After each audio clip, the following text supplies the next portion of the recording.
चलिए बच्चों, शुरू करते हैं आज एकदम एक नए तरह का वीडियो क्लास। आज मैं आप सबको बताने वाला हूं कि प्रत्येक वर्ष आपके हिंदी की परीक्षा में एमसीक्यू और एसएक्यू से कुछ क्वेश्चन पूछे जाते हैं। और मैं आपको एक महत्वपूर्ण बात यह भी बताना चाहता हूं कि एमसीक्यू और एसएक्यू आपकी परीक्षा के वो महत्वपूर्ण पार्ट हैं जिनको किए बिना आप अच्छे अंक नहीं प्राप्त कर सकते। हिंदी में भी बिल्कुल आप देख रहे हैं कि जैसा कि स्क्रीन पर दिखाई पड़ रहा है कि 30 मार्क्स का पार्ट बी पूछा जाता है, जिसमें कुल 2 प्रश्न आते हैं। एक नंबर प्रश्न में 4 खंड होते हैं, खंड क, खंड ख, खंड ग और खंड घ। और इसी प्रकार 2 नंबर प्रश्न में खंड क और खंड ख 2 भाग होते हैं, जिसमें नंबर भी मैं यहाँ सामने स्क्रीन पर आपको लिख दिया हूँ, आप इसे देख लीजिए। खंड क से 6 प्रश्न एक एक नंबर के, खंड ख में भी 6, खंड ग में 5 और खंड घ में 5। इसके अलावा दूसरे नंबर प्रश्न में खंड क में 4 और खंड ख में भी एक एक नंबर के 4 प्रश्न पूछे जाते हैं। अगर आप इन प्रश्नों के एकदम अच्छी तरह से उत्तर देते हैं तो आपको पूरे के पूरे अंक प्राप्त होते हैं। चलिए शुरू करते हैं। तो मैं इस तरह का वीडियो आपके लिए इसलिए लेकर आ रहा हूं क्योंकि प्रत्येक वर्ष अगर हम बोर्ड में आए हुए प्रश्नों के उत्तरों को अगर ध्यानपूर्वक पढ़ते हैं तो उससे हमारा बहुत कुछ क्लियर होता है। तो आज भी इसी उद्देश्य से मैं यह इस प्रकार का वीडियो आपके लिए बना रहा हूं। तो चलिए हम लोग आज शुरू करते हैं 2016 के पेपर से। 2016 के पेपर में जो पार्ट बी में जो कुछ भी आया था, यानी टोटल यहाँ 30 मार्क्स आपको है। और इन 30 मार्क्स में क्या कुछ पूछा गया था हम लोग इसको फॉलो करेंगे, पढ़ेंगे। अगर आप ऐसा करते हैं तो आपको जरूर जरूर जरूर जरूर ही आपको लाभ होगा। तो चलिए हम शुरू करते हैं। पहला प्रश्न था, कुटज किस कोटि का निबंध है? तो ये प्रश्न सबसे पहला खंड क में पूछा गया। मैं बता दूं कि खंड क में गद्य से प्रश्न पूछे जाएंगे, यानी कहानी और निबंध मिलाकर। तो कुटज किस कोटि का निबंध है? कुटज विश्लेषणात्मक, विवरणात्मक, संस्मरणात्मक या ललित निबंध है? तो उत्तर है इसका ललित निबंध। दूसरा प्रश्न जो पूछा गया, लेकिन आप बड़े सादे लिबाज में रहते हैं, यह कथन किसका है? पिताजी, लेखक, रियासत अली, राम हरख? तो रियासत अली का। तीसरा प्रश्न है, भाई बहन के रचनाकार कौन है?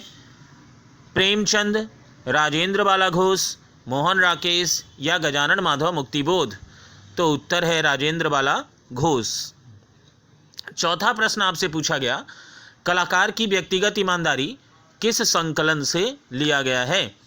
तो कलाकार की व्यक्तिगत ईमानदारी एक साहित्यिक की डायरी, एक वैज्ञानिक की डायरी, एक साहित्यकार की डायरी या एक बादशाह की डायरी? तो उत्तर होगा एक साहित्यकार की डायरी। पांचवा प्रश्न आपसे पूछा गया, गनी और चिराग का आपस में क्या संबंध है? यह मलबे का मालिक पाठ से लिया गया है। तो यहाँ पर पिता पुत्र, भाई भाई, माता पुत्र, मित्र मित्र, जो बच्चे हमारा वीडियो देखे हैं या हमसे क्लास किए हैं उनको अच्छी तरह से पता होगा कि क्या संबंध है गनी और चिराग में। पिता और पुत्र का संबंध है। छठवां प्रश्न और इस खंड का सबसे अंतिम प्रश्न है, गाढ़े की मिर्जई और चमरौधा जूता पहनकर बाजार में कौन घूमा करते थे? तो यह नशा कहानी से प्रश्न है। और यहाँ महाराजा चांगरी, महाराजा चांगली, महाराजा चांकली और महाराजा चांगबी, इस तरह से उत्तर दिए गए हैं। आप जब किताब पढ़ेंगे तो आपको मिलेगा उत्तर नंबर ख, यानी महाराजा चांगली। खंड ख जो पद्य खंड से होता है और इसमें टोटल 6 प्रश्न होते हैं। और यहाँ ये रहा आपके स्क्रीन पर पहला प्रश्न, कबीरा संगति साधु की का क्या फल होता है? तो गुरु मिलते हैं, निष्फल नहीं जाता, अज्ञानी होता है, अहंकार होता है।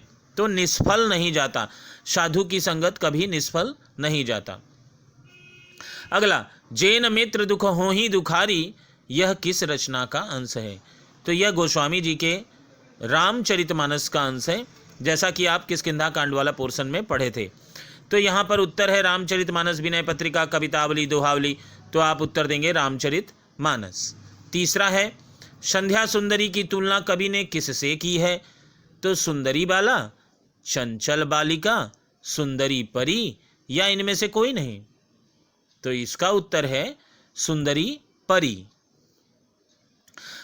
चौथा, मगर भारत भारत ही रहेगा किस कवि की रचना है?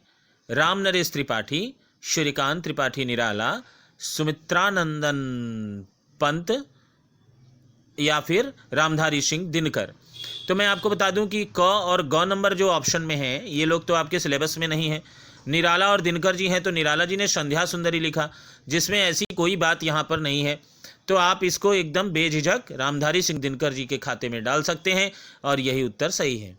पांचवा, समय के ढेर पर किस कवि की रचना है? समय के ढेर पर कविता गिरजा कुमार माथुर जी की रचना है। अगर आपको ये बात समझ में आती है तो अच्छी बात है, नहीं तो आप देख रहे हैं कि स्क्रीन पर जितने ऑप्शन में कवि हैं उसमें से सिर्फ गिरजा कुमार माथुर ही आपके सिलेबस में मौजूद हैं और नागार्जुन जी 11 में थे, यहाँ 12 में नहीं है। समय के ढेर पर किस कवि की रचना है? हो गया।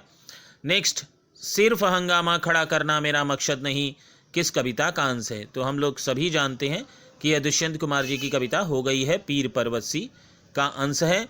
और यहाँ पर जो अन्य ऑप्शंस हैं, समय के ढेर पर, अवकाश वाली सभ्यता, संध्या सुंदरी, वो सब सही नहीं है। इस प्रकार खंड ख आपने जो पद्य से 6 प्रश्न पूछे गए थे उन 6 प्रश्नों को आपने देखा। चलिए 2016 के खंड ग में क्या कुछ पूछा गया था वो जान लेते हैं, जो खंड ग हिंदी साहित्य के इतिहास से संबंधित होता है। और यहाँ पहला प्रश्न आपसे पूछा गया, हिंदी का पहला समाचार पत्र कहाँ से प्रकाशित हुआ? तो हिंदी का पहला समाचार पत्र दिल्ली, बनारस, इलाहाबाद या कलकत्ता? तो उत्तर होगा कलकत्ता। दूसरा प्रश्न, निम्न में से कौन सी रचना मैथिली शरण गुप्त जी की है? तो पल्लव, गीतिका, कामायनी, शाकेत। तो यहाँ पर सबसे अंतिम वाला जो भाग है शाकेत, ये मैथिली शरण गुप्त जी की रचना है। तीसरा, तार सप्तक का संपादन किसने किया? मैं एक अलग से वीडियो बना के रखा हूँ तार सप्तक पे, आप लोग जाकर उस वीडियो को देखें, सब कुछ आपको समझ में आएगा। वैसे मैं आपको उत्तर बताता हूँ। क, मैथिली शरण गुप्त नहीं है। ख, अज्ञे जी, यही सही उत्तर है। और जगदीश गुप्त और पंत जी गलत उत्तर में शामिल हैं। चौथा, प्रिय प्रवास किस युग की रचना है? भारतेंदु युग, द्विवेदी युग, छायावाद युग, प्रगतिवाद युग? तो यह प्रिय प्रवास द्विवेदी युग की रचना है। इस खंड का अंतिम प्रश्न, 5वां प्रश्न, सरोज स्मृति किस विधा की रचना है? तो सरोज स्मृति कविता विधा की रचना है, कहानी नहीं है, ये निबंध और संस्मरण भी नहीं है। अब हम लोग आते हैं जो हमारा खंड घ है। खंड घ में पारिभाषिक शब्दावली पूछी जाती है, जो आपके किताब के सबसे अंतिम पृष्ठ पर 50 अंग्रेजी के मीनिंग्स दिए गए हैं, उसमें से यहाँ से 5 पूछे जाते हैं। और यहाँ भी 2016 में भी कोई 5 पूछा गया है, जिसमें पहला है रिसिप्ट, जिसका अर्थ होता है आंसर नंबर क, आवती। नेक्स्ट है प्रायोरिटी, जिसका अर्थ होता है प्राथमिकता। और फिर है कॉन्करेंस यानी सहमति। फिर चौथा है डेपुटेशन, जिसका अर्थ होता है डेपुटेशन, जिसका अर्थ होता है, मैंने कॉन्करेंस का आपको बताया, कॉन्करेंस का सहमति, डेपुटेशन का प्रतिनियुक्ति और एडहॉक, जिसका अर्थ है तदर्थ। तो ये रहा। नेक्स्ट इसी 2000 माने 1 नंबर प्रश्न जो पूछा जाता है उसमें खंड क, ख, ग और घ, ये चारों खंड मैंने आपको बताया। अब दूसरे प्रश्न में 2 खंड पूछे जाते हैं, जिसमें खंड क में भी 6 प्रश्न और खंड ख में भी 6 प्रश्न रहते हैं, जिसमें से आपको केवल 4 का उत्तर देना है। जो 4 आपको 2016 में क्या पूछा गया था वो मैं यहाँ स्क्रीन पर दिखा रहा हूँ। आप देखें, पहला प्रश्न है, या ये गद्य से संबंधित रहेगा। याज्ञवल्क्य कौन थे? तो यह याज्ञवल्क्य एक ब्रह्मवादी ऋषि थे। ईश्वरी कैसा व्यक्ति था? ईश्वरी अमीर, मेहनती और जहीन व्यक्ति था। तीसरा प्रश्न है, भाई बहन कहानी में देश के कारीगर भूखे क्यों रह जाते हैं? क्योंकि विदेशी वस्तुओं को खरीदते हैं लोग और देश की बनी वस्तुओं को नहीं खरीदते। नेक्स्ट, रखा कौन था? रखा एक पहलवान था जो मलबे का मालिक पाठ में मौजूद है, जिसने गनी मियाँ के परिवार को मार डाला था। लेकिन कल ही हो ही गई, क्या हो ही गई, यशराज और लेखक के बीच बहस हो ही गई। मेरी मिट्टी पलीद क्यों कर रहे हो, यह कौन किससे कहता है। यह नशा कहानी में ईश्वरी के मित्र वीर ने ईश्वरी से कहा है। नेक्स्ट खंड ख, वहाँ देखिए आप, यहाँ आप खंड क के 6 प्रश्न कर लिए, जिसमें से एनी 4 का उत्तर आपको देना था। आप अगर 4 का उत्तर दे दिए तो 2 क्वेश्चन आपके छूट जाएंगे, यानी कि आपको नहीं करने हैं। अगला है खंड ख, जिसमें आप पहला प्रश्न पाएंगे, यानी कि 6 प्रश्न आप पद्य खंड से पाएंगे। और यहाँ आपका 2016 में पहला प्रश्न है, जल में कुंभ, कुंभ में जल है, कुंभ किसे कहा गया है। तो कुंभ का अर्थ घड़ा होता है, यहाँ शरीर के संकेत में इसका प्रयोग हुआ है। पोछी पसेऊ बयारी करो का अर्थ बताइए। पसीना पोंछकर हवा करना। तीसरा प्रश्न है, कवि का अनुराग क्यों बढ़ जाता है। तो इसका उत्तर है, संध्या सुंदरी में लीन होकर कवि का अनुराग बढ़ जाता है। मनुष्य किससे हारेगा, मनुष्य अपने आविष्कारों से हारेगा। कवि गिरिजा कुमार माथुर व्यर्थ गया है जीवन को क्यों कहते हैं, क्योंकि असमर्थता के कारण। कवि को असमर्थता का बोध होता है, इसी कारण वो ऐसा बात कहते हैं।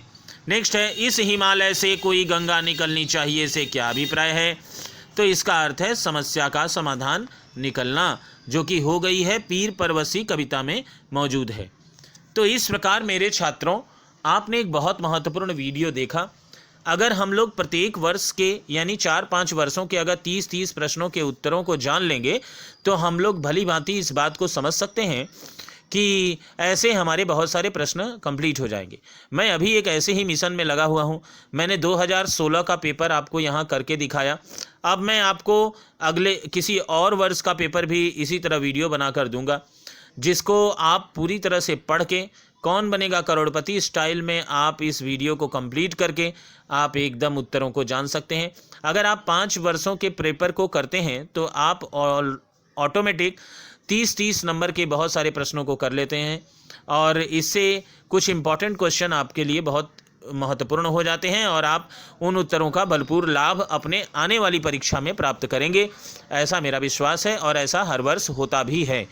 तो चलिए आज का वीडियो यहीं समाप्त करते हैं, और वीडियो कैसा लगा इसे कमेंट बॉक्स में अवश्य बताएं, और मेरे चैनल को सब्सक्राइब करें ताकि हमेशा एक यूनिक कंटेंट और एक यूनिक तरीके से मैं आपके सामने आपके कोर्स के कंटेंट को प्रस्तुत करता हूं, और जिसका लाभ आपको मिलता रहे ऐसी ही कोशिश करता रहता हूं। तो धन्यवाद, और कमेंट करके ज़रूर बताएं कि वीडियो आपको कैसा लगा। चलिए वीडियो समाप्त करते हैं यहीं पर।